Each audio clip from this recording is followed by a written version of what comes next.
And the question is being shy a problem? And there's no real answer to this,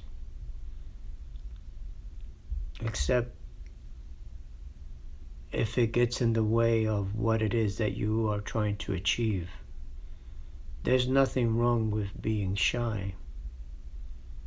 In fact, I would assume many people at some point become, for whatever reason, whatever circumstance, somewhat shy or unable to express themselves the way they normally would. But being shy, there's nothing wrong in being shy. I think that it becomes a problem when it stops you from doing things that you really want to do, or speaking to people that you would like to maybe get to know. And in that sense, it can become a handicap, if you like. But you shouldn't put yourself down because you're shy. You can always work towards building confidence in social settings. I've always suggested classes. I think classes in performing, whether it's public speaking or, let's say, singing or acting, help you overcome being the center of attention, because that's what it is when you're in, for example, a singing class where you may have to stand in front of the class, and everybody's eyes is on you, and you have to quote unquote sing a song / perform it. Acting in that sense is also good. And it doesn't matter whether you take a class to become a professional actor, or you just take the class because you're working on developing not developing fear, but developing the ability to overcome fear when you have to, for example, maybe your work requires you to speak to your colleagues, and so you have to give out a presentation, and now you have to quote unquote be performing. Not that you're going to be performing, but in essence you have to now overcome your fears and now speak in front of a group of people who are looking at you, right, for answers that you may or may not have, especially if the floor is opened up and questions are asked. And it can be very nerve-wracking. And in that sense, an acting class, as an example, could help.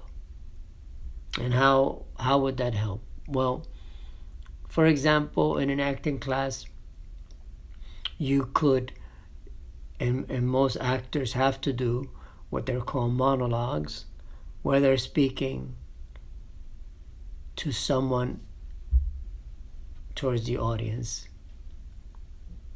or maybe a soliloquy in which they're talking to themselves, but they still have to speak out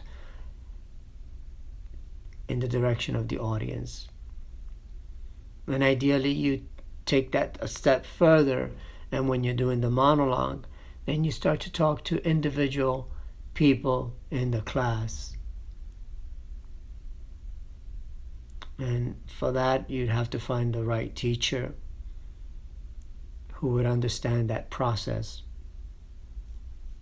And that's a way to build confidence, overcome your fears, anxiety, and quote unquote, your shyness.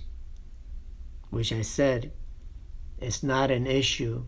It's only an issue when it stops you from growing in some way or moving up the ladder on your job. I'm not on your job, but in your job. So, in that sense, yes, you do have to become proactive and find solutions to your problem.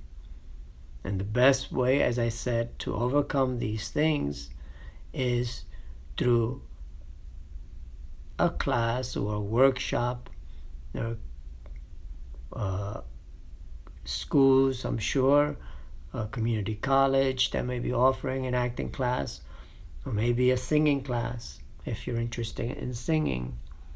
It's not about becoming the best actor or the best singer, but you're working towards improving your stage, quote-unquote, presence, which can translate into public speaking.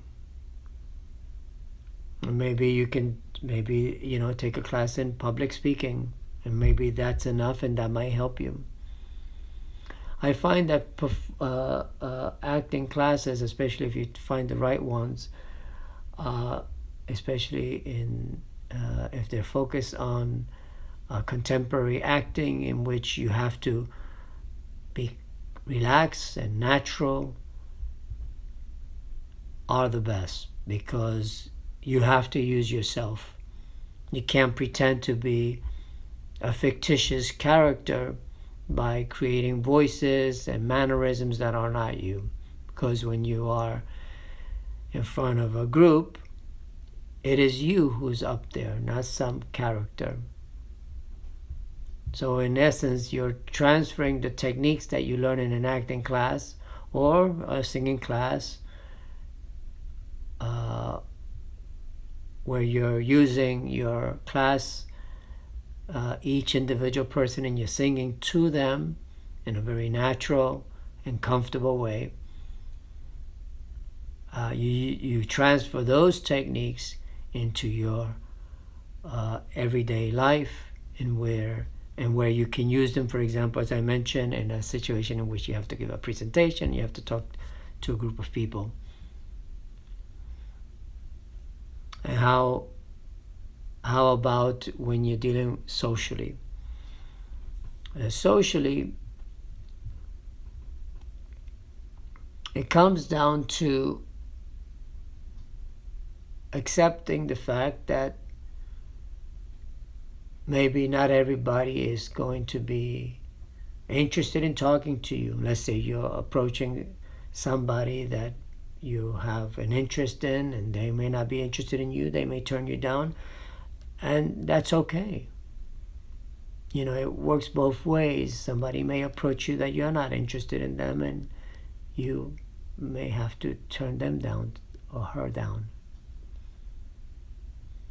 That's part of life.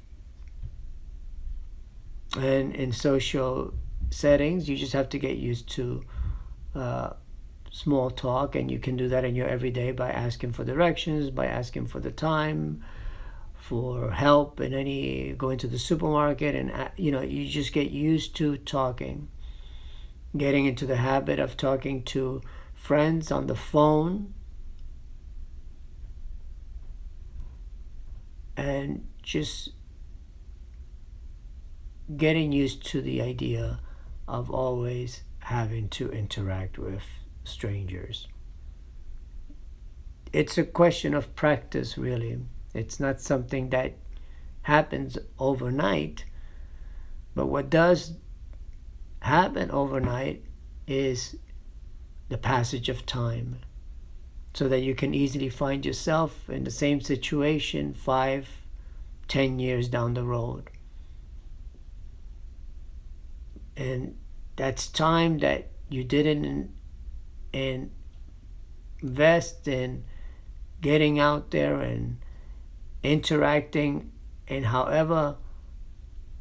in whatever small way you can at the particular time, in that particular time, in that particular moment in your life. And all those little moments add up. You can't escape the work. You do have to work at it each and every day. But you will cover a great amount of distance if every day you walk a little bit. Anyway, if you like this kind of talk, make sure hit the like button, subscribe if you haven't subscribed, hit the notification bell. That way you get notified each time I upload. If you don't hit the notification bell, you will likely, even if you subscribe, not know I've uploaded a video. Anyway, thanks for listening and have a nice day.